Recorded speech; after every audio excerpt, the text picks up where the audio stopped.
నేస్తాలైన శ్రీరుద్ర వారి మట్టి గణేశ విగ్రహాలు ఇప్పుడు అన్ని రత్నదీప్ స్టోర్స్ లో లభ్యం. త్వరపడండి. ఇప్పుడిప్పుడే బయటకు వస్తున్నటువంటి డ్రోన్ కెమెరా ద్వారా ములుగు నియోజకవర్గంలోని మరి తాడ్వాయి నుంచి మేడారం సమ్మక్క సార్లమ్మ వెళ్లే దారిలో 1,00,000 చెట్లు దాదాపుగా ఇప్పటి వరకు డ్రోన్ కెమెరా ద్వారా వచ్చిన అంచనా 500 ఎకరాలలో 78,000 చెట్లు ఆ గాలికి మొత్తం 31వ తారీఖు నాడు కురిసినటువంటి భారీ వర్షాలు మరొక రకమైనటువంటి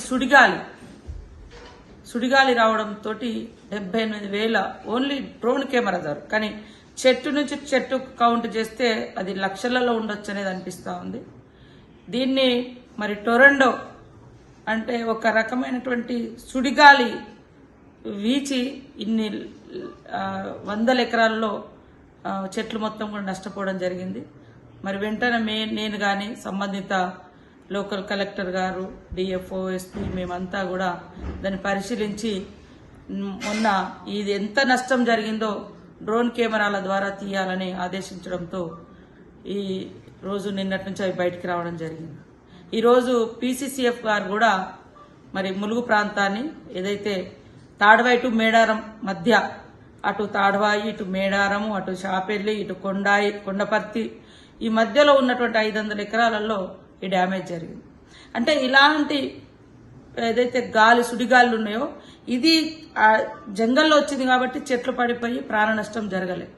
అయినా ఆ రోజు రాత్రి ఆ రోడ్ల మీద ఉన్నట్టు ఇటు ఒక దిక్కు నేషనల్ హైవే ఏటునాగరం నుంచి హన్మకొండ, మరి తాడువాయి నుంచి మేడారం మధ్య ఉన్నటువంటి చెట్లను కూడా స్థానికంగా ఉన్నటువంటి పోలీస్ అధికారులు, ఎస్ఐలు, సిఐలు, డిఎస్పీ, ఏఎస్పీలు, ఎస్పీ వీరందరూ కూడా ప్రత్యేక చొరవ తీసుకొని డే అండ్ నైట్ కష్టపడి రోడ్ను క్లియర్ చేసి ప్రత్యేక చొరవ తీయాలి. ఇలాంటి గాలులు కూడా ఎక్కడెక్కడ వీచే అవకాశం ఉందని, వరదను లేదా వర్షపాతాన్ని ఎట్లయితే మనం చూస్తున్నామో ఇదొక స్పీడ్ విండ్ అనేది ఏమంటారు సుడిగాలి ఏదైతే ఉందో దీని మీద ఒక పరిశోధనలు జరగాలి.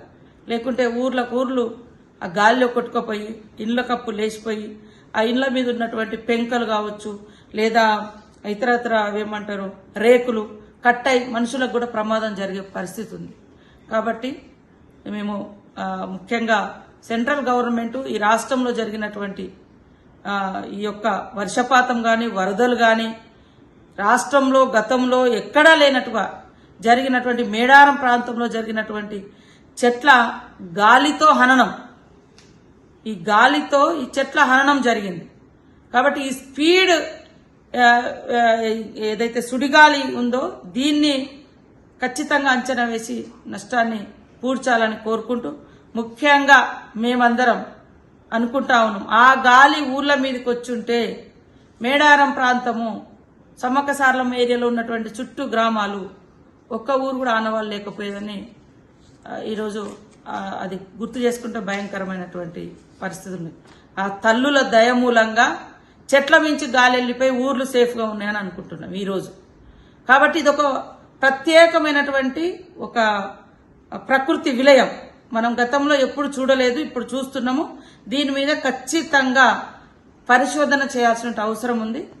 ఇది మేము ముఖ్యమంత్రి గారి దృష్టికి కూడా తీసుకెళ్తాం అని తెలియజేస్తూ, అదేవిధంగా అధికారులు కూడా రాష్ట్ర వ్యాప్తంగా ఉన్నటువంటి అధికారులు కూడా ఇలాంటి గాలులు ఎక్కడెక్కడ వీచే అవకాశం ఉంది. ఇవాళ వరదలు వచ్చినప్పుడే మనము ఎక్కడైతే వర్షం పడుతుందో ఆ వర్షపాతాన్ని కాకుండా సుమన్ టీవీలో మీ పర్సనల్ అండ్ బిజినెస్ ప్రమోషన్స్ కోసం కింది నెంబర్కి కాంటాక్ట్ చేయండి.